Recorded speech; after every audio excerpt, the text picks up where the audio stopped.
안녕하세요. 네, 우리 스님들 어떻게 지내셨어요? 네, 오늘도 정말 많이 힘드셨죠? 네, 오늘도 아이들하고 여러분들 하루 종일 아이들하고 지내느냐고 정말 많이 고생을 많이 하셨습니다. 3월 달에 입학식하고 적응하느냐고 많이 힘들었는데 또 4월이 되니 또 이렇게 부모 면담을 해야 되는 그런 또 행사가 또 있습니다. 또 5월이 되면 여러분들 또 어린이날 행사해야 되죠. 어버이날 행사해야 되죠. 지역사회 연계활동 해야 되죠. 계속 여러분들한테 21년도 앞으로 다가오는 행사 일정들이 계속 아마 진행이 되어질 겁니다. 예, 선생님들은 아이들과 함께 교실 안에서 교실 바깥에서 보육만 하는 것이 아니라 또 그런 어떤 활동을 하기 위해서 이렇게 다양한 또 행사를 진행을 해야 합니다. 끊임없이 아마 있을 겁니다. 제가 이런 말을 했어요. 우리 선생님들은 행사의 여왕이다라는 말을 했거든요. 네, 우리 선생님들 잘 하실 거라고 생각을 하고 힘들지만 또 어떤 행사 일정이 하나하나 끝나면 굉장히 또 성취감도 느끼고 만족감도 있고 그렇잖아요. 네, 부모 면담 여러분들도 잘 준비를 해주시기를 바라겠고요. 부모 면담을 여러분들 하시면서 이런 걱정이 있어요. 어떤 부모가 올까? 자, 올해 우리 반의 부모님들은 지금 한 달 동안 이렇게 또 살펴보니까 굉장히 다양한 부모님들이 있구나라고 아마 느끼실 겁니다. 우리 반의 아이들이 굉장히 다양합니다. 그쵸? 예민하고 느리고 그다음에 순하고 막 이런 다양한 아이들이 있는 것처럼 예, 그렇게 다양한 아이들에 맞게 우리 선생님들은 존중해주고 수용해주잖아요. 그쵸? 예, 개별적인 특성에 맞게 마찬가지로 우리 부모님들도 다양합니다.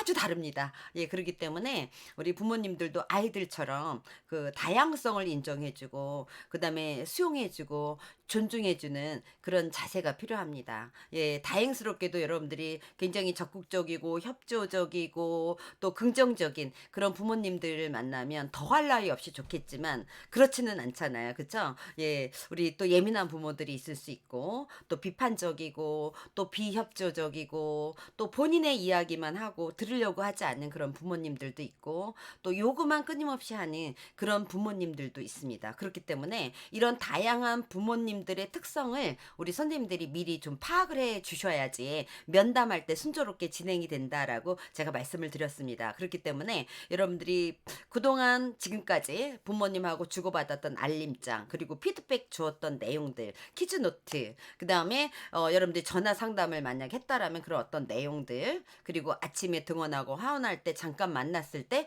그 부모님들과의 어떤 대화 이런 것들을 여러분들이 종합적으로 여러분들이 좀 살펴보셔야 됩니다. 그리고 아 이런 부모님들은 또 이 부모님들은 하늘이 엄마는 봉균이 엄마는 이런 특성이 있구나라는 것을 여러분들이 알고 면담에 임해 주시면 훨씬 더 면담이 여러분들이 어떻게 순조롭게 또 진행이 될 수 있겠다라고 생각을 하시면 됩니다. 자, 우리 면담을 할 때는 누구나가 예, 그 사람이 어떻든 간에 기본 원리가 있습니다. 그 기본 원리가 첫 번째가 마음일게요. 그러니까 이 엄마가 오면 여러분들이 이 엄마는 어떤 마음일까를 먼저 읽어 주셔야 됩니다. 부모 명담을 통해서 부모님이 지금 궁금한 것이 무엇일까? 우리가 사전에 설문조사 했잖아요. 그래서 이런 것들을 여러분 토대로 좀 살펴보시고요.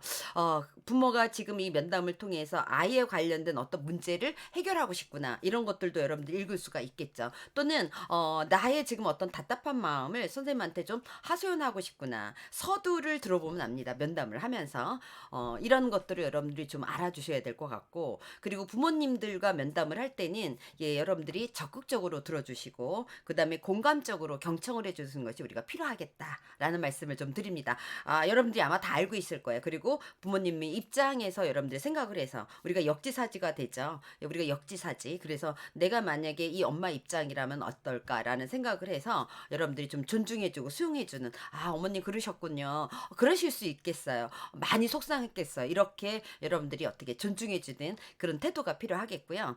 부모님이 어떠한 이야기나 말을 해도 여러분들이 판단하지 않는다.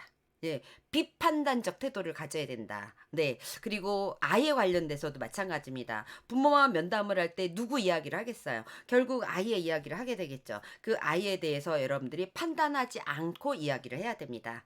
네. 선생님이 평가하지 않아야 됩니다. 네. 그런 어떤 태도들이 굉장히 중요하겠고 또 우리가 면담을 할 때 솔직해야 된다라는 겁니다. 여러분들이 거짓 없이 솔직하게 알려주는 것이 우리가 필요하겠고요. 혹시 나를 전문성이 없는 그런 교사라고 보면 어떡하지?'라는 생각을 가지고 여러분들이 잘못 이야기를 하거나 또 거짓 또 이야기를 하게 되면 문제가 될 수 있습니다. 오히려 선생님이 솔직하게 이야기를 하거나 말씀드리기 어렵습니다라고 이야기를 하는 것이 훨씬 더 좋습니다. 예를 들면 요즘에 부모님들은 여러분들이 아마 만나는 부모님들은 20대 후반 또는 거의 30대일 겁니다. 이 30대 부모님들은 에코 세대거든요. 그러니까 할 말 다 하는 그런 부모 세대죠. 예. 그렇기 때문에 어떤 경우에는 "선생님 몇 살이에요?" 라고 묻는 부모님들도 계시고, 또 어떤 부모님들은 "선생님 초임이시죠?" "선생님 경력이 없으시죠?" 이렇게 정확하게 물어보는 그런 부모님들도 계세요. 예, 그럴 때 여러분들이 솔직하게 이야기를 하고 "내가 초임이지만 배운 대로 지금 열심히 실천하려고 노력하고 있는 중입니다."라고 이야기하면 될 것 같고요. 그다음에 중요한 거는 지금 어머님과 내가 협력해서 아이를 우리가 대할 때 이 아이가 잘 발달할 수 있다. 올바르게 최적의 발달과 성장이 이루어질 수 있다라고 우리가 이야기해 줘야 된다라는 겁니다. 그렇기 때문에 선생님인 나도 어린이집에서 최선을 다하고 있고, 그러니 집에서 부모님도 어떻게 해요? 적극적으로 지원을 해줄 때 우리 아이가 잘 자랄 수 있고 행복하게 생활할 수 있다라는 이야기를 꼭 들으셔야 됩니다. 그래서 이런 것들이 우리가 기본 원리다라고 보시면 될 것 같고요. 우리가 적극적으로 여러분들이 경청을 할 때는 우리가 귀는 하나, 귀는 두 개, 입은 하나잖아요. 그래서 여러분들이 부모님들의 이야기를 먼저 많이 들어주시는 것이 우리가 필요하겠다라는 말씀을 제가 거듭 이야기를 드립니다. 그리고 우리가 이야기를 할 때는 말로 하는 언어적인 그런 표현 외에 비언어적인 표현도 굉장히 많이 있습니다. 그래서 부모님들이 말로 표현하지 않은 그런 어떤 메시지가 비언어적인 어떤 행동으로 나타날 수 있습니다. 그렇기 때문에 이 부모님과 시선이라든가 또 부모님의 어떤 눈을 깜빡거린다거나 눈물을 글썽거린다거나 또 이 눈에 막 힘이 들어간다거나 또는 손의 어떤 제스처 이런 것들도 굉장히 여러분들 보셔야 돼요. 손의 움직임이 막 많이 있다거나 주먹을 꽉 쥐고 이야기를 한다거나 어떤 경우에는 막 이렇게 극적거리는 그런 어떤 행동들도 보이게 되죠. 예, 또는 얼굴 표정에 웃음을 띠고 미소 띈 얼굴일 수 있지만 미간을 찡그리고 입술이 떨리고 또 얼굴이 빨개지는 또는 눈이 커지는 경우도 있어요. 놀라거나 이럴 땐 그럴 수 있겠죠. 그다음에 땀이 나는 뭐 수줍거나 긴장하거나 선생님도 긴장하지만 사실은 부모님도 긴장하거든요. 그래서 이런 것들을 여러분들이 좀 보셔야 됩니다. 그러니까 언어적으로 전달해 주는 메시지 외에 이런 행동으로 말로 표현하지 않는 메시지들이 우리가 나타날 수 있다라는 겁니다. 그래서 여러분들이 부모님의 이야기를 충분히 듣고 또 여기에 여러분들이 민감하게 반응하고 공감적으로 경청해 줄 때 부모님한테 부모님들이 자기 할 이야기를 하게 되고 또 선생님을 좀 신뢰하지 않을까라는 생각을 합니다. 그래서 우리가 구체적으로 어떤 부모의 유형이 있을까?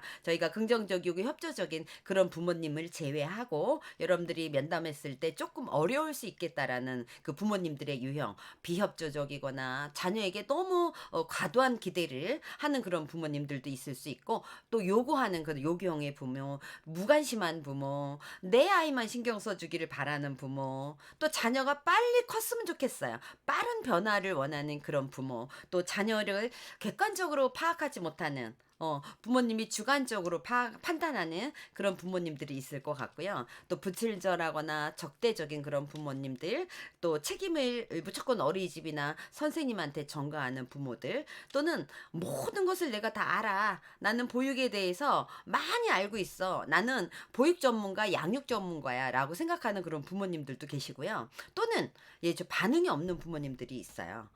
좋은지 싫은지 요구도 하지 않고 전혀 싫다 좋다라는 어떤 반응이 없는, 그러면서도 또 부끄러워하는 그런 부모님들이 있습니다. 이런 부모님들을 면담을 할 때 여러분들이 어떻게 면담을 진행을 해야 될까요? 먼저 우리가 비협조적인 그런 부모님들을 좀 살펴볼 거예요.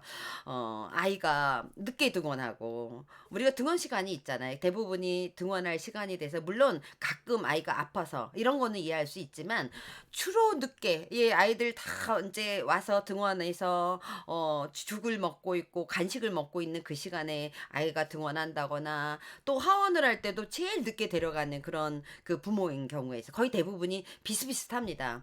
직장을 다니는 부모님 같으면 또 이해를 하겠는데 직장을 다니고 있지 않은 부모인데도 그렇게 협조를 하지 않는 경우도 있고 어린이집과 관련된 어떤 행사 또 현장 학습 뭐 이런 부모 교육 또 면담이 어쩜 안 나타날 수도 있습니다, 여러분들. 비협조적이다 보니까 "면담하러 오세요."라고 다 했는데 협조하지 않는 그런 부모님들도 계시고요. 무관심하는 그런 경우도 있습니다. 또는 우리가 현장 학습을 갈 때 뭐 "바지를 입혀 주세요." 뭐 이렇게 여러 가지 이야기를 전혀 부모님들이 도와주지 않는, 지원해 주지 않는, 준비물을 챙겨 주지 않는 그런 부모님들을 만났을 때 여러분들 어떻게 해야 될까요? 그래도 만날 수 있는 시간이 있을 거예요. 등원할 때 잠깐, 하원할 때 잠깐, 어린 영아라면 부모가 데려다 줘야 되니까 그럴 때 잠깐이든 아주 작은 일이라도 부모님하고 자꾸 이야기를 하는 시간을 조금 가져야 됩니다. 여러분들이 '아 저 엄마가 조금 비협조적이나.'라고 여러분들이 판단이 될 때는 여러분들이 그 엄마랑 조금 더 길게 대화를 할 수 있는 시간을 여러분들이 만들어야 되고요, 평소에. 그리고 부모님의 생각을 이야기할 때 공감하는 태도, 그다음에 '존중받고 있다.'라는 느낌을 가질 수 있도록 해야지 부모가 또 협조적인 거죠. 그리고 부모님이 비협조적이어서 지금 아이가 또는 어린이집에 관련된 어떤 일을 했을 때 조금 어려움이 있다. 그랬을 때는 여러분들이 나 전달법으로 부모님한테 전달해 주셔야 됩니다. 그래서 꼭 부모님이 도와주셔야 됩니다. 네, 이렇게 여러분들이 전달할 필요가 있다라는 거죠. 우리가 아이가 잘 자라려면, 자라려면, 선생님 나의 역할도 있겠지만, 바로 부모님의 도움이라든가 지원이 없으면 아이가 잘 자랄 수 없습니다라는 이야기를 반드시 이야기를 하고 부모님이 좀 협조적인 태도로 바뀔 수 있도록 우리가 해줘야 된다. 여러분들 만약에 비협조적인 부모님이 어린이집에 면담을 하러 꼭 왔을 때는 이야기를 꼭 해주셔야 됩니다. 네, 이런 태도로 여러분들이 만나시면 될 것 같고요. 자녀를 너무 과도하게 기대를 하는, 아이가 많이 힘들어할 거예요. 수준이 높게 아이를 좀 기대하는 그런 부모님들이 굉장히 많이 있어요. 지금 영아 얘기에 내 아이는 3살인데 5살의 어떤 발달을 원하는, 또 그렇게 기대하고 있는 그런 부모님들이 굉장히 많이 있어요. 그래서 3살 만 3세인데도 불구하고 "선생님 우리 아이 글자 좀 가르쳐 주면 안 될까요? 숫자 좀 가르쳐 주면 안 될까요?" 너무나 과도한 기대를 하는 부모님들이 굉장히 많이 있습니다. 그렇기 때문에 이런 부모를 만날 때는 여러분들이 지금 3세에게 맞는 보편적인 발달의 특성이 있습니다. 언어 발달, 또 뭐 신체 발달, 뭐 이런 인지 발달 이런 것들에 대한 정보를 부모님한테 제공할 필요가 있다. 과도한 기대를 하는 부모님들에게는 지금 이 아이가 발달에 적합한 놀이와 발달에 적합한 활동이 이루어져야 된다라는 거를 여러분들이 알려주셔야 됩니다. 과도한 기대를 하는 부모님은 조기 교육을 원하는 부모님들이시잖아요. 그래서 그런 것들을 여러분들한테 알려주셔야 되고요. 아이의 발달에 맞지 않은 조기 교육, 빠른 기대를 통해서 과한, 아이가 할 수 없는 벅찬 그런 업무를 또는 활동을 하게 되면 아이가 스트레스 받는다라는 거, 이런 거 꼭 알려주시고요. 그래서 부모님이 내 아이 수준을 객관적으로 바라볼 수 있도록 도와드려야 됩니다. 영유아기에 경험해야 될 것들이 어떤 것인지. 여러분들이 영아기 때는 애착 형성입니다. 그쵸? 유아기 때는 놀이입니다. 꼭 해야 될 발달 가업이 우리가 유아기 때는 놀이입니다. 놀이를 통해서 아이든 언어도 알아가고 수도 알아가고 사회성 발달도 이루어진다라는 거를 부모님한테 전문성 있게 여러분들이 안내를 해 주셔야 된다라는 말씀을 드리고요. 또 우리 부모님은 요구를 많이 하는 부모님들이 계세요. 여러분들 굉장히 많이 이제 이런 부모님들이 많은데, 지금 여러분들 현재 만나는 부모님들이 에코 세대라고 얘기했습니다. 에코 세대들, 네, 누가 키웠냐 하면 베이비 부모 세대들이 키웠습니다. 결국 그 부모가 지금 현재의 여러분들이 만나는 부모님들을 이렇게 양육을 한 거죠. 모든 건 다 주고 힘든 건 안 하게 하고 이렇게 하다 보니까 지금 여러분들이 만나는 30대 부모님들은 힘든 거 안 하고 싶어 해요. 아이는 낳지만 그리고 아이를 사랑합니다. 그럼에도 불구하고 내가 힘든 거, 그다음에 아이를 양육을 하면서 내가 하지 않아도 누군가가 해줄 수 있는 사람이 있다라면 끊임없이 요구를 하게 될 겁니다. "선생님 이거 해 주세요. 저거 해 주세요."라고. 무리한 요구를 하는 그런 부모님들도 있을 거예요. 거의 아침에 등원을 할 때 그냥 번쩍 들고 와서 놓고 가는, 옷도 입히지 않고 씻기지도 않고 아침도 안 먹이고. 그래서 결국 우리 어린이집에 하루 일과 중에서 아이들이 등원해서 바로 하는 게 간식을 먹는 거잖아요. 아침밥을 못 먹고 오는 아이들이 너무 많이 있습니다. 그러니까 아이들의 건강에 우리가 저해하는 요인이잖아요. 그렇기 때문에 부모님들이 무리한 요구, 끊임없는 요구를 할 수 있습니다. 네, 한 사람이 아마 아닐 겁니다. 거의 대부분이 그럴 거예요. 그런데 너무나 무리한 요구를 하는 경우 여러분들이 단호하게 거절을 해 주셔야 됩니다. 할 수 있는 일과, 선생님으로서 내가 할 수 있는 일과 할 수 없는 일을 여러분들이 이야기를 해 줘야 돼요. 초이민 선생님은 굉장히 고민이 많이 돼요. 이거 어디까지 들어줘야 되지? 학부모인데 이런 것들을 부탁을 했는데 내가 어디까지 해 줘야 되지? 굉장히 많이 갈등이 된다라고 얘기를 하거든요. 그러니까 얼마 전에 이런 이야기를 들었어요. 적응 프로그램인데 엄마랑 같이 온 거예요, 아이가. 그래서 이제 그날은 간식을 먹는데 간식이 이제 죽이었어요. 죽이었는데 이제 들깨죽이었답니다. 들깨죽이었는데 들깨죽 맛있잖아요. 그래서 죽을 아이만 주는 게 아니라 엄마로 같이 있으니까 엄마도 이제 죽을 같이 준 거예요. 그래서 어머니도 같이 드세요라고 줬는데 너무 맛있겠죠. 그리고 이렇게 보니까 엄마가 보니까 저기 들깨죽이 남은 것 같은 거예요. 그러니까 그 엄마가 무엇을 얘기하냐면 원장님 저 남은 거 저 주면 안 되나요? 이렇게 얘기하더라는 거죠. 그래서 또 그 원장님이 이거 남은 거니까 어떡하지?"라고 고민을 하다가 저한테 전화를 했어요. 그래서 "원장님이 거절을 하셔야 됩니다."라고 얘기를 했어요. "이거는 어린이집에 있는 음식이 식자재이기 때문에 원 밖으로 어떻게 나가면 저희 남은 거 다 버려야 되잖아요, 잔반. 그쵸? 근데 이거를 부모님한테 싸서 줘야 되는 상황이잖아요. 드리면 안 됩니다."라고 얘기를 했거든요. 그래서 어쨌든 그렇게 무리한 요구를 하는 부모님들도 있다라는 거예요. 우리 특히 영아들 같은 경우에는 아이들이 응가를 하잖아요. 그래서 응가를 해서 기저귀에 응가를 했는데 기저귀에서 새어 나와서 이게 바지가 다 이제 젖은 거죠. 그래서 선생님은 이게 살짝 어떻게 해요?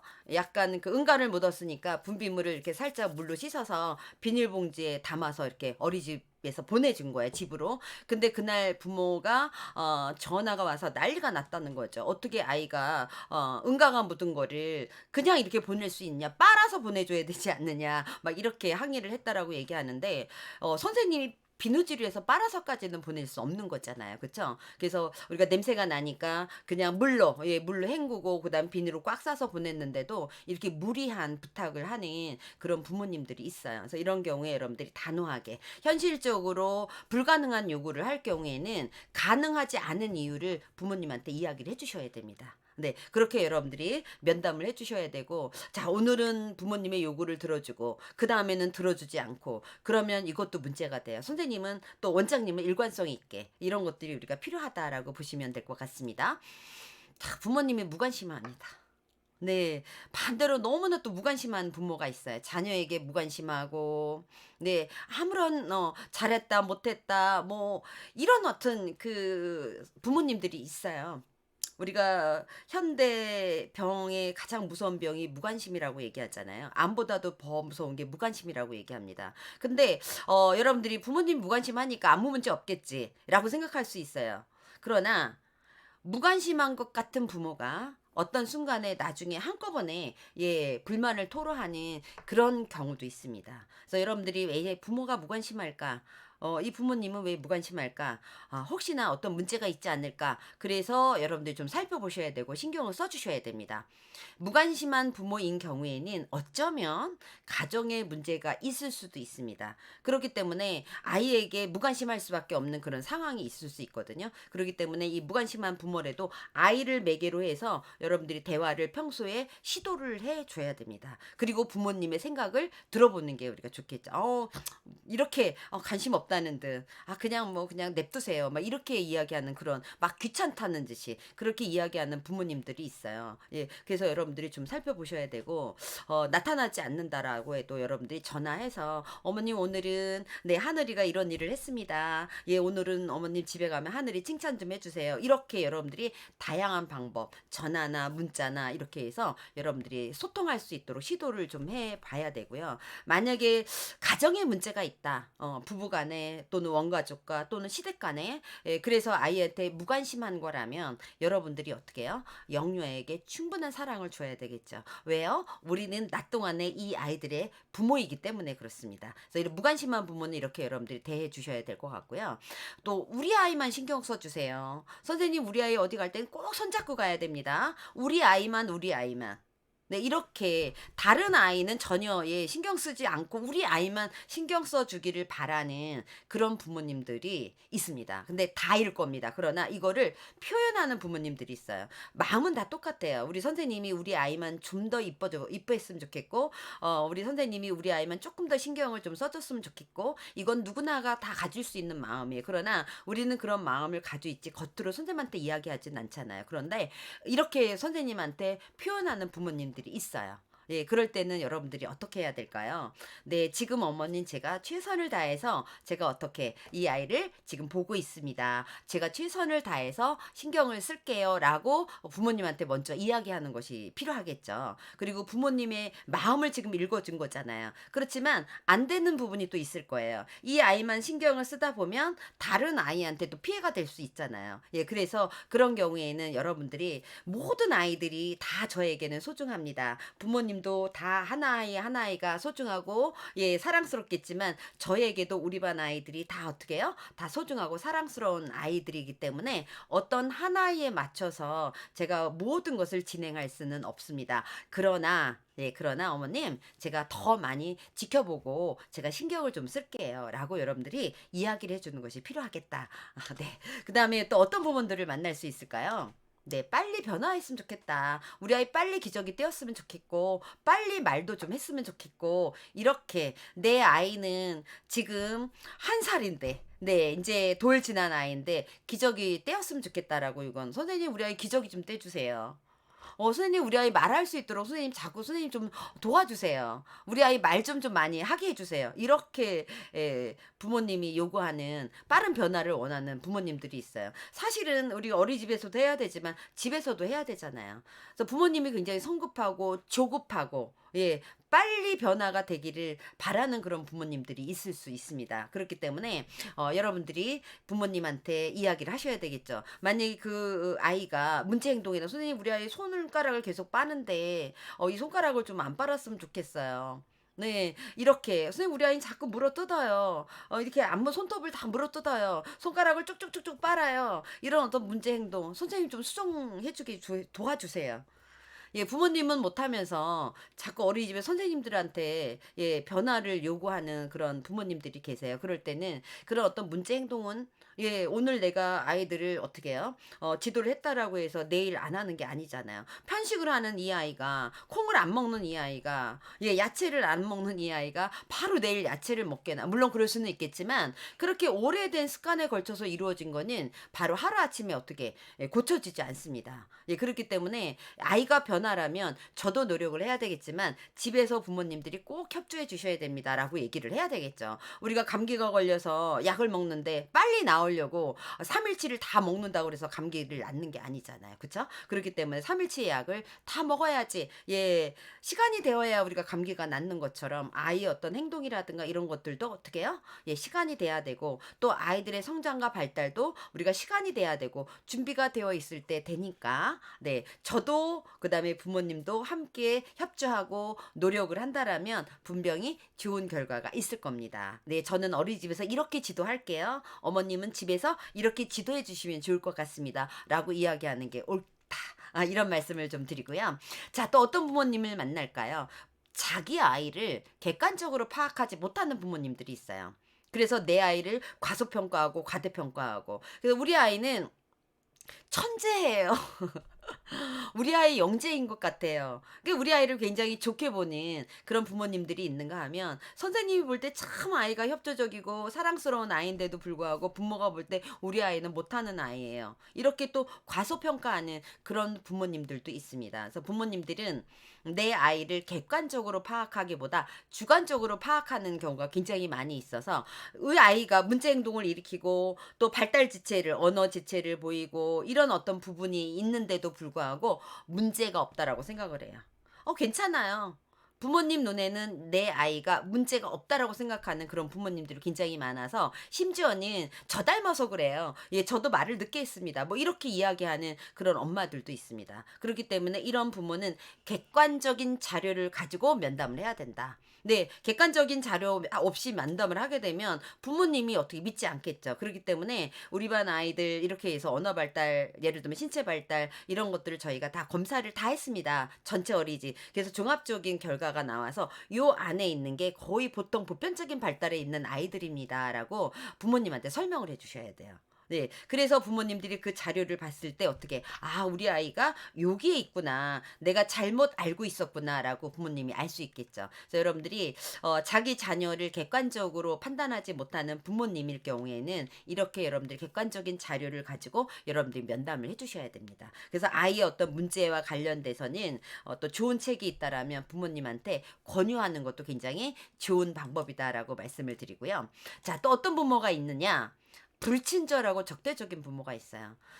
선생님을 신뢰하지 않고 어린이집을 신뢰하지 못하고 매사에 의심을 갖게 되는, 그래서 이런 부모님 같은 경우에는 과거에 좋지 않은 경험이 있을 수 있습니다. 작년에 우리 이 아이를 원에 보냈는데 뭐 다치는 그런 경험이 있다거나 뭐 여러 가지 그런 어떤 안 좋은 경험들이 있어요. 그래서 우선은 신뢰하지 못하고 이렇게 적대적인 그런 감정을 갖는 그런 부모님들이 있습니다. 그래서 의심에 찬 그 눈으로 쳐다보는, "선생님 그때 뭐 하셨어요?" 이렇게 내묻는, "정말요?" 뭐 이렇게 또 묻는 경우도 있고요. 작은 일에도 교사한테 항의하고 전화하고 이런 어떤 부모님들도 계십니다. 아이의 문제 행동을 이야기하면 또 회피하거나 또 화를 아예 내는 그런 부모님들도 있습니다. 그래서 이럴 때 여러분들이 어떻게 해야 될까요? 부모님이 어떤 부정적인 태도라든가 또 언행이라든가 뭐 이런 어떤 그 나쁜 감정, 네 화나는 감정 이런 것들을 가지고 면담에 임해도 여러분들은 절대 어떻게 해요? 감정적으로 대응하지 않아야 되고 여러분들 이성적으로 대하시면 됩니다. 네. 교사가 확신을 가진 견해를 부모님한테 말씀을 드려야 되고요. 자녀가 어린이집에 와서 이렇게, 이렇게, 이렇게 변화되어 갔다. 긍정적인 그런 어떤 변화가 되어 갔다라는 거를 구체적으로 여러분들이 부모님한테 알려주시면 부모님이 조금 더 어떻게 기분이 좋아지지 않을까요? 그리고 부모님이 혹시나 그렇게 불친절했던 부모님이 적대적인 그런 어떤 부모님이 조금 긍정적인 행동을 했을 때 여러분들이 어때요? 어머님 그러니까 너무 좋아요." 이렇게 여러분들이 칭찬을 해 주시는 것도 굉장히 좋고요. 만약에 면담을 하면서 내 아이가 다쳤다라는 이유로 엄마가 격해서 그렇게 막 화를 내거나 감정이 격해 있다라면 그 당시에 여러분들은 어떻게 조금 예 스톱. 네 여러분들은 스톱. 그래서 그 엄마가 감정을 가라앉힐 시간을 조금 주시는 게 좋겠고, "어머님 여기 차 한 잔 드시고 저희 이야기할까요?" 이렇게 하는 것이 좋겠죠. 부모님을 여러분들이 공격을 한다거나 이러면 안 됩니다. 그래서 여러분들이 중용을 지키시고 예 여러분들이 평온한 상태에서 그 부모님과 대화를 해야 되고요. 항상 여러분들이 이성적으로 그 부모님을 대하셔야 되고 친절함은 항상 유지를 해야 됩니다. 근데 내가 정말 힘들겠다 싶을 때는 면담 전에 예 면담 전에 여러분들이 부모님들을 그동안 만났으니까 면담 전에 어느 정도 파악이 됐잖아요. 그럴 때는 원장님이라든가 또는 다른 경력 있는 선생님들한테 우리 요번에 이런 그 땡땡이 엄마 면담 올 건데 제가 어떻게 해야 될지 모르겠어요."라고 조언을 하는 것도 굉장히 좋습니다. 자, 또 어떤 부모가 있을까요? 책임을 전가하는 부모님이 있습니다. 집에서는 안 그래요." 얘 집에서는 안 그러는데 얘가 왜 그러지? 집에서는 안 그래요. 근데 왜 어린이집에서는 그럴까요? 집에서는 다 잘 먹어요. 막 이렇게 이야기하는 그런 부모님들. 그래서 마치 그 책임이 어린이집에 있고 마치 선생님에게 있는 것처럼 이렇게 이야기하는 부모님들이 계세요. 이럴 때는 어떻게 해야 될까요? 그러니까 그런 부모님들은 "그러니까 어린이집에서만 문제가 있으니까 선생님이 알아서 해 줘야 되지 않을까요? 집에서는 그러지 않아요."라고 얘기하니까. 예 그럴 때는 여러분들 조용히 예 받아들이고요. '아 그래 그렇군요. 예. 집에서는 안 그렇군요. 예 집에서는 우리 동생한테 다 양보하고 도와주고 그럽니다."라고 이야기를 할 때는 '아 집에서는 좋은 그다음에 형이군요. 언니군요.' 이렇게 여러분들이 받아들이시면 돼요. 예. 그래서 이런 그 유형의 부모님은 잘잘못을 "선생님한테 있다. 왜 그럴까요? 원인이 뭘까요?" 이렇게 상담을 하다 보면 상담이 계속 길어집니다. 지지부지해 주고 예 그렇기 때문에 여러분들이 "아 네 알았습니다 어머님." 그러면 제가 좀 더 살펴볼게요. 예.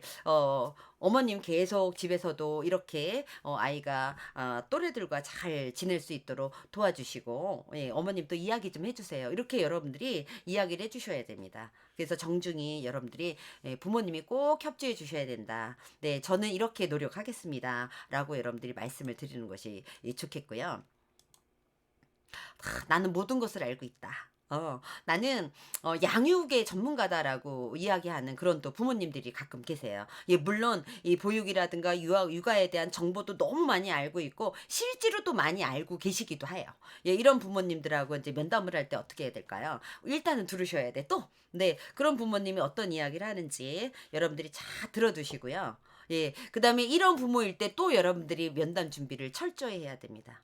네, 내 아이를 객관적으로 보지 못하는 그런 주관적으로 보는 부모님에게도 어떻게 면담 준비 철저히 하라고 그랬죠. 나는 모든 것을 다 아는 거 있는 것처럼 행동하는 부모님에게도 여러분들이 자료 준비 충분히 하셔야 됩니다. 그리고 제가 면담을 할 때는 쉬운 말로 면담을 해야 된다라고 말씀을 드렸을 거예요. 다른 부모님들에게는. 그러나 나는 많은 것을 알고 있다라고 얘기하는 이 부모에게만큼은 전문적인 용어를 쓰셔도 됩니다.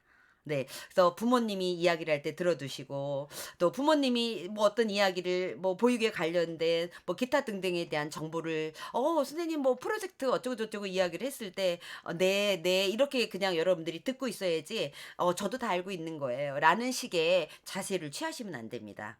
그래서 부모님이 이 알고 있는 내용을 여러분들이 들어주시고요. 네, 우리 어머님이 굉장히 많은 양육에 대한 정보도 많이 알고 있고 굉장히 열정적이시네요.'라고 어떻게 해요. 그러면서 "하늘이 엄마는 굉장히 좋으시겠어요.'라고 하늘이는 예 하늘이는 이렇게 좋은 엄마를 만났군요. 이렇게 여러분들이 인정을 해 주는 것이 필요합니다. 그리고 부모가 어린이집에 어떤 활동이라든가 이런 게 참여할 수 있도록 기회를 주는 것도 굉장히 필요해요. 어머님 이렇게 많은 걸 알고 계신데 저희 5월 달에 어린이집에서 행사할 때 어머님 좀 도와주실 수 있어요? 혹시 어머님 일일 교사 좀 해 주실 수 있을까요? 아니면 저희 현장 학습 갈 때 어머님 저희 좀 지원해 주실 수 있을까요? 예, 이렇게 예, 동화를 좀 들려줄 수 있을까요? 이렇게 여러분들이 도움을 청하는 그래서 기회를 줄 수 있는 이런 것들도 굉장히 필요합니다. 그리고 혹시나 최신의 어떤 정보가 있다라면 서로 나눔으로써 공감대를 형성하는 거. 그랬을 때 선생님이 선생님도 전문가 역시 전문가처럼 나 이상으로 많은 것을 알고 있구나라고 했을 때 어떡할까요? 아는 척을 안 하려고 하시겠죠. 오히려 이제 그다음에는 아마 선생님한테 묻거나 상의하는 그런 태도로 아마 바뀌지 않을까라는 생각을 합니다. 이제 마지막에 또 어떤 부모가 있었을까요? 네. 굉장히 반응이 없고 부끄러워하고 예. 굉장히 소극적이고 예. 이런 부모님들도 여러분들 격려해 주시고요. 개방적인 질문을 해서 부모님이 생각을 좀 할 수 있도록 부모님이 말을 안 하니까 "이 짧은 대화 시간에 내가 다 해야지."라고 해서 여러분들이 대화를 이끌어가고 독점하지 않아야 됩니다. 예. 이런 부모일수록 여러분들이 쪼끔 기다려 주더라도 부모가 자꾸 반응할 수 있는 시간을 여러분들이 주셔야 돼요. 그래서 그다음에는 그러면 어머님 어떡하셨어요?" 이렇게 여러분들이 왜냐하면 묻는 말에 대답을 스스로가 내가 막 이야기꾼인 부모님이 계시잖아요. 묻지 않아도 막 이야기를 풀어내는 부모님이 있는가 하면 요런 부모님들은 묻는 말에만 대답하는 그런 부모님일 수 있어요. 그래서 여러분들이 이렇게 개방적인 질문을 통해서 부모님의 생각을 이렇게 들어볼 수 있는 그런 기회를 가지셔야 됩니다. 이렇게 저희가 유형별로 부모님 면담을 어떻게 해야 되는지 알아봤는데 또 간혹 질문을 부모님이 나에게 하는데 내가 답을 모르는 예 답할 수 없는 예 잘 모르는 그런 질문을 하는 경우들이 있어요. 그럼 어떻게 해야 될까요? 네. 모를 때는 정확히 "모릅니다."라고 진실되게 이야기를 해야 됩니다. 네. 그리고 제가 확실한 답은 좀 알아보고 또 원장님하고 상의해 보고 그리고 전화나 제가 알림짝에 알려 드릴게요. 전화 드리는 게 좋습니다 그럴 때는. 네. 그리고 혹시나 선생님 우리 하늘이가 지금 언어 발달이 제가 생각해도 조금 부족한데 그럼 어떻게 해야 되죠? 어떻게 지도를 해야 되죠? 제 생각에는 언어 치료를 좀 받고 싶은데 선생님 혹시 언어 치료 아시는 곳 있으신가요?"라고 또 질문을 하게 된 경우엔 지금 당장 답을 줄 수는 없잖아요. 그럴 경우에는 "네 어머님 그러면 제가 좀 찾아보고 예 요 가까운 곳에 언어 치료를 받을 수 있는 곳이 있는지 그런 전문 기관이 있는지 제가 알아보고 알려드리겠습니다."라고 여러분들이 대답을 해 주셔야 됩니다. 네. 여러분들 어떠세요? 이렇게 다양한 부모를 여러분들이 만날 수 있습니다. 원 엄마들이 또는 아빠들이 개개인에 따라서 특성이 다 다르고 요구가 다 다릅니다. 그렇기 때문에 여러분들이 개별 부모님들을 만나서 면담하는 거는 분명 쉬운 일은 아닙니다. 어려운 일입니다. 그러나 저는 이렇게 생각합니다. 여러분들이 초임이 됐든 또 경력 교사가 됐든 간에 부모님하고 만나서 여러분들이 진솔하게 그다음에 내가 지금 아이를 위해서 최선을 다하고 있으며 그다음에 지금 우리 반 아이들 너무너무 사랑하고 있다라는 모습을 부모님이 알게 한다라면 부모님이 또 느꼈다라면 예 저는 문제되지 않을 거라고 생각을 합니다. 네, 우리 선생님이 정말 우리 아이들 많이 사랑하고 있구나. 우리 선생님이 지금 우리 아이에 대해서 어쩌면 나보다도 더 많이 알고 있구나. 예, 이렇게 부모님이 느껴진다라면 굉장히 협조적이고 또 선생님을 신뢰하는 그래서 마음의 문을 열고 어떤 이야기든 아마 대화를 하지 않을까라는 생각을 합니다. 우리 선생님들 많이 아마 힘드실 거고 많은 행사와 또 하루 일과 속에 여러분 준비해야 될 것도 너무너무 많을 거라고 생각을 합니다. 네. 이런 다양한 유형의 부모님들 다시 한번 여러분들이 영상으로 보시고요. 이런 부모님이 올 때는 '이렇게 내가 면담을 해야 되겠다.'라는 걸 알아두시면 도움이 되실 것 같습니다. 여러분들 제가 늘 여러분들 응원합니다. 화이팅 하시고요. 네. 오늘도 감사드리고요. 다음에 또 여러분들 만나도록 하겠습니다. 감사합니다.